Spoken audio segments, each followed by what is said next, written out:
Alright everyone, welcome back. This is my shop, this is my channel, my name's Anthony. Caleb's actually doing a video on that. I'm going to do a video on that too. But, notice anything different going on in the shop? Do you notice anything different?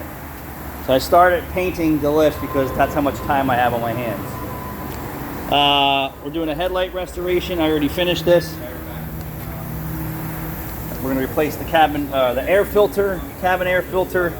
This was a regular customer of Subaru, is now here. The oil filter is leaking. The drain plug was leaking right from Subaru. The wiper cowl has never been cleaned out. You know, I don't understand why some techs just don't take a little bit of time and say, hey, Mr. Customer, your wiper cowl needs to be cleaned out. This will prevent your evaporator and your heater core from prematurely rotting out. I already give it a little blast, but I got to give it some more. So I'm going to show you what we do there. Let me just show you what we're going to do here. We already did the oil change.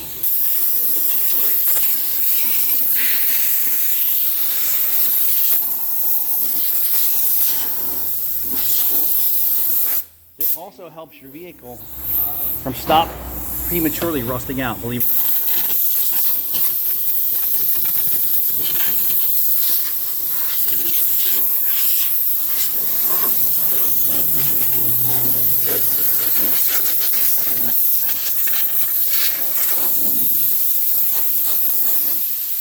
Alright, I'm done with this. Finish the filters. I don't know. Find your